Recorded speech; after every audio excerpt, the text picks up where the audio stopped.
यहाँ आपको बताएं कि 92 साला भारतीय खातून 75 साल बाद अपनी जन्मभूमि रावलपिंडी पहुंच गई। रीना वर्मा का आबाई घर DAV कॉलेज रोड पहुंचने पर अहले मोहल्ला ने शानदार इस्तकबाल किया। 92 साला भारतीय खातून 75 साल बाद अपनी जन्मभूमि रावलपिंडी पहुंची। रीना वर्मा जब अपने आबाई घर पहुंची तो अहले मोहल्ला ने उनका शानदार इस्तकबाल किया, ढोल बजाए, भंगड़े डाले और उनको भरपूर तरीके से वेलकम भी किया गया। उन पर फूलों की पत्तियां भी निछावर की गई। ये 92 साला खातून है जो कि 75 साल बाद अपने आबाई घर जब पहुंची तो अहले मोहल्ला ने उनका शानदार इस्तकबाल किया।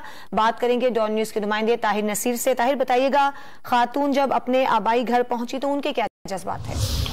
जी देखिए, ये 92 साला जो खातून है ये भारत से आज पाकिस्तान पहुंची और बताया जा रहा है कि 75 साल बाद वो अपने आबाई इलाके में पहुंचे। कॉलेज रोड में इनका आबाई इलाका बताया जा रहा है, लेकिन जब वो अपने आबाई इलाके पे पहुंची तो वहां पे वो जज्बाती मुनाज़र थे और वो आपदीदा भी होगी। जबकि उनका जो इस्तकबाल था वो ढोल की थाप पर किया गया, उनके ऊपर फूलों की पत्तियां निशावर की गई।